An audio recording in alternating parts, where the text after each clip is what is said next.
Antes de empezar este vídeo voy a dejarlo muy claro. Soy pro-abortista.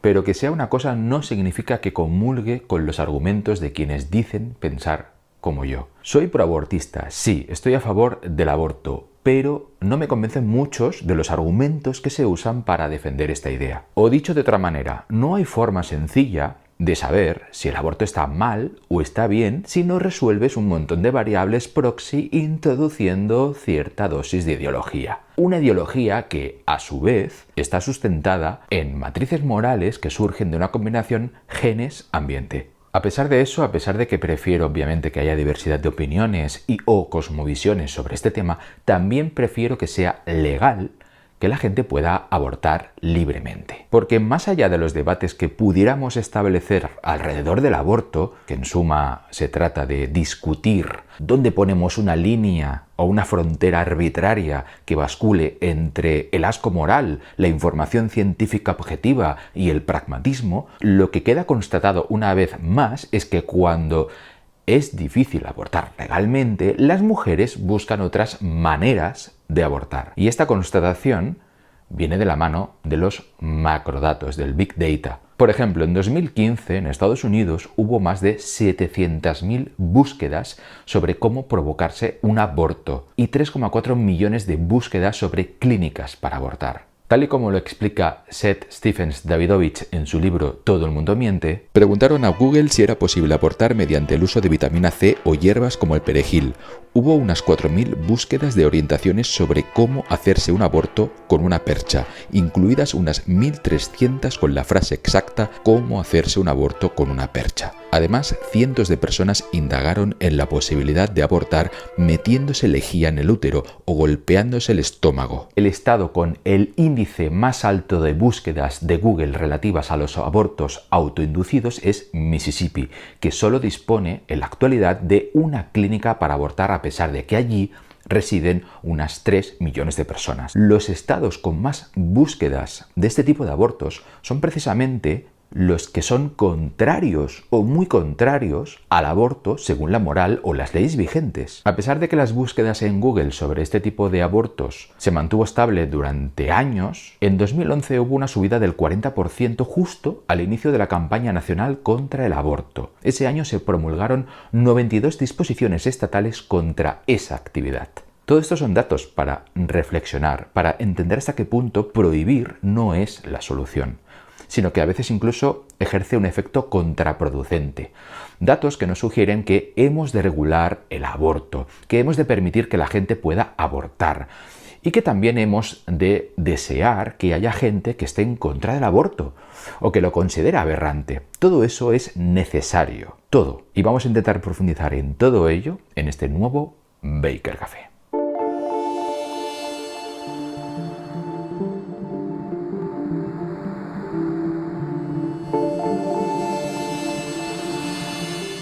¿Qué duda cabe de que hay temas espinosos que no tienen una única respuesta, en los que difícilmente vamos a alcanzar un consenso, en los que se establecen, en definitiva, líneas arbitrarias y no verdades unívocas, en los que la intuición moral es tan poderosa que no puede aludirse a la razón? El aborto es uno de esos temas. Para quienes están a favor, se pone en la balanza los pros y los contras, o quizás se establece que hay una línea en la que podemos considerar persona a un conglomerado de células. Por ejemplo, un proabortista no está a favor de matar niños, solo fetos. Para quienes están en contra, sin embargo, pesa más la intuición moral, es decir, pues que hay asuntos que son intocables aunque no respondan a razonamientos metódicos. Es lo que se llama fundamento de la santidad, según Jonathan Haidt.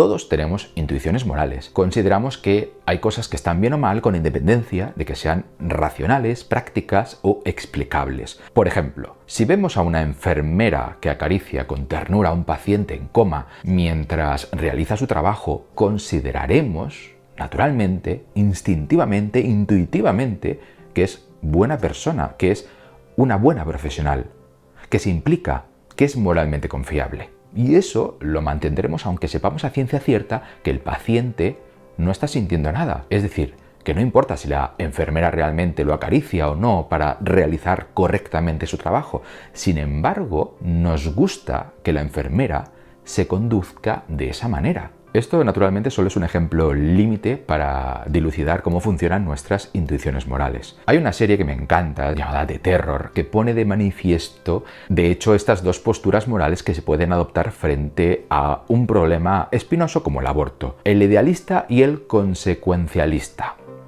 En la serie vemos como un grupo de personas debe andar cientos de kilómetros de paisaje yermo sin apenas contar con provisiones. El idealista considera que hay ciertos valores morales intocables, aunque acarreen un problema. Debemos cargar, por ejemplo, con los heridos o enfermos, aunque eso suponga que la marcha se ralentice y al final todos mueran. Por ejemplo, el consecuencialista, por el contrario, considera que hay que sobrevivir a toda costa y no duda en dejar atrás a heridos o a enfermos, o incluso acepta comer sus cuerpos. A fin de cuentas, lo importante es el bien máximo para el máximo número de personas, con independencia de los efectos secundarios. El idealista es probable que acabe muerto, así como todos los que le siguen. El consecuencialista, por el contrario, seguramente acabará vivo, y también una buena parte de los que quedaron heridos o enfermos. ¿Qué mundo preferimos? Bueno, no existe una respuesta correcta.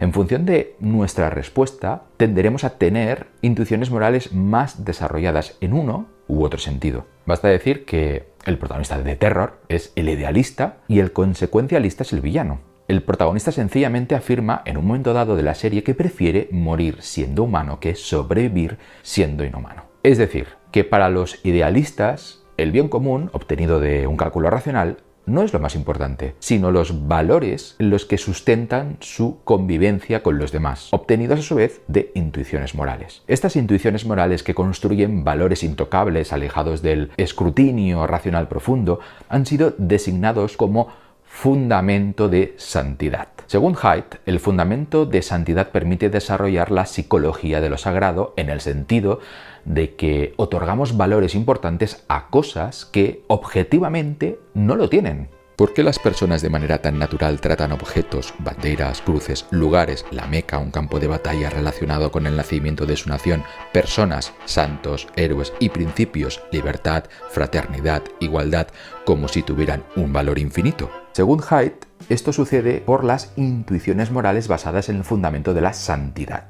La psicología de lo sagrado promueve que si alguien profana uno de los pilares sagrados que sustentan la comunidad, la reacción va a ser emocional, colectiva y también punitiva. También el fundamento de la santidad nos inclina a considerar el cuerpo humano algo más que un trozo de carne o un objeto, y que una vida humana es extraordinariamente valiosa, sea de quien sea, y aunque solo sea una. Esto sucede con independencia de si creemos o no en Dios. Todos tendremos en mayor o menor medida a considerar que algunas cosas, acciones y personas son nobles, puras y elevadas, y otras son sucias y profanas y nos producen asco moral. Lo que sí que es cierto es que las personas conservadoras, sobre todo conservadoras religiosas, tienden a hablar más del fundamento de la santidad de la vida. Esto es verdad. Tienden a ver más el cuerpo como algo que debe preservarse y no solo como una máquina que hay que optimizar o algo de lo que podamos disponer discrecionalmente para nuestra diversión.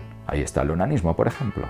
Esto no significa que los conservadores sean mejores personas. De hecho, en las cárceles hay más creyentes que ateos, porcentualmente hablando. Solo significa que tienen una cosmovisión distinta, que sienten las cosas de manera diferente, que les suscita rechazo aspectos que otros consideran perfectamente juiciosos. Considerar que el cuerpo humano es algo más que un trozo de carne es una ilusión, no es la realidad, porque todos nosotros somos en realidad trozos de carne, conjuntos de células, conjuntos de átomos incluso, con tanto valor per se como una mesa o un árbol. Que consideremos al ser humano algo especial o diferente, y no un pulpo o una bacteria, es solo un consenso basado mayormente en el fundamento de la santidad. Es decir, que todos, en mayor o menor medida, tenemos ese fundamento. Unos, no obstante, tienen este fundamento más presente que otros. Otros lo degradan para que sus ideas no resulten contradictorias con su ideología política, la moda o corriente filosófica que han adoptado, su reputación social o cualquier otro factor que constituya su pack ideológico, es decir, la imagen que construimos de nosotros mismos para vivir en comunidad y también para mirarnos en el espejo sin sentir asco. Es decir, que alguien que cree en el alma, por ejemplo, le resulta menos difícil considerar un cuerpo humano como algo especial, y alguien que no cree en ella tiene que hacer más contorsiones cognitivas para llegar a la misma conclusión. El alma probablemente no existe, al menos no hay pruebas científicas de ello, pero eso no importa. Lo que importa es que creer en algo intangible permite llegar a asumir más fácilmente otras ideas adyacentes y también intangibles, y viceversa. La mayoría de controversias en temas bioéticos se basan en el grado de fundamento de santidad que albergamos, porque todos lo tenemos hasta cierto punto, como hemos dicho. Por eso los que están a favor del aborto probablemente preferirán no ver demasiados detalles del proceso o no admitirán comerse un feto a la brasa, a pesar de que se les prometa que esa carne, por ejemplo, es muy nutritiva y no constituye ni por asomo una persona todavía. Nuestras intuiciones morales se moldean arbitrariamente en función de las interacciones culturales en las que debemos prosperar. Unas no son más valiosas que las otras en valores absolutos. No existe una respuesta correcta o una respuesta equivocada.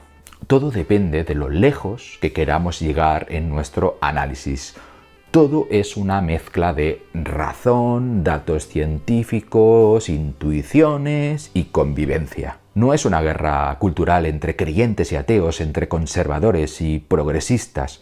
Es solo una tensión natural entre quienes consideran la última película de Star Wars una auténtica basura o quienes la consideran una auténtica maravilla. Una tensión buena para que nunca demos nada por sentado y podamos vivir intelectualmente galvanizados, vivos, al menos más que un feto.